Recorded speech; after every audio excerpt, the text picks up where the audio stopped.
कोळीत पिकावर तणनाशक फवारणी करणाऱ्यावर नांदगाव पोलीस ठाण्यात गुन्हा दाखल। कोळीत पिकावर तणनाशक फवारणी करून शेतात असलेल्या 1 ते 1.5 महिन्याच्या कोळीत पिकाचे नुकसान। नाशिकच्या नांदगाव तालुक्यातील जळगाव बुद्रुक येथील आदिवासी शेतकरी कुशाबा गिरे यांच्या शेतात बाजूचा शेतकरी शिवाजी कांदे या व्यक्तीने कोळीत पिकावर तणनाशक फवारणी करून शेतात असलेल्या 1 ते 1.5 महिन्याच्या कोळीत पिकाचे नुकसान केल्याची धक्कादायक घटना घडली असल्याची माहिती प्रत्यक्ष घटनास्थळी जाऊन पत्रकार नाना आहिरे यांनी घेतली आहे।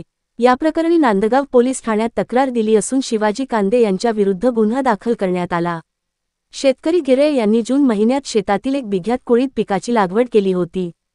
तणनाशक फवारणी केल्याने कोळीत पिकाचे मोठ्या प्रमाणात आर्थिक नुकसान या आदिवासी समाजातील शेतकऱ्याची झाली असून कोळीत पिकावर तणनाशक फवारणी करणाऱ्याला शोधून कठोर कारवाई करावी व आम्हाला न्याय द्यावा अशी मागणी आदिवासी शेतकरी गिरे यांनी केली आहे। पिकावर तणनाशक फवारणी करतानाचा व्हिडिओ देखील व्हायरल झाला असून या घटनेनंतर परिसरात चांगलीच खळबळ उडाली आहे। पोलिसांनी आरोपीस शोधून कठोर कारवाई करावी व मला न्याय मिळावा अशी मागणी देखील या शेतकऱ्याने केली आहे। आवाज जनतेचा न्यूज मराठी, नांदगाव। मी कुशाबा गिरे, माणिकपुंचा रांधार। माझं शिवार जळगाव शिवारात आहे। क्षेत्र 314 गट नंबरमध्ये मी कोळीत पेरला। तर मग पेरला मी गरीब असताना मी दरवर्षी तिथंच माल करायचो। तर मग माझ्या शेतामध्ये शिवाजी कांद्यानं तणनाशक फवारून मालाचा जाळून टाकलं। तर मग आम्ही एक तर गरीब माणसं,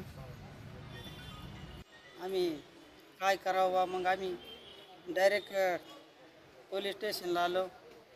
मग तिथं कंप्लेंट नोंदली मला काहीतरी माझ्या मालाची भरपाई किंवा काहीतरी भेटावं। आमचे शेतात कोळीत पेरेले, त्याच्यावर औषध मारला तणनाशक आणि सगळं पीक जळून गेलं। त्याची भरपाई भेटावा आम्हाला आणि शिया गाळ्या केल्या आम्हाला, जायचे त्याच्यावर कारवाई व्हावा म्हणून मागणी आहे आम्हाला। शिवाजी कांद्यानी मारलं औषध आणि आमचे गरीबाचे एवढे पीक जळून गेले, याचं काय भेटावं म्हणून अशी मागणी आहे आमच्याकडं। आणि शिया गाळ्या केल्या म्हणे, तुम्ही काय करशाल आमची औषध, तुम्ही काय करशाल आमच्याकडं म्हणे, काय तू आम्ही शेत उपटून घेशाल म्हणे आमचे, असे बोलायचं आम्हाला।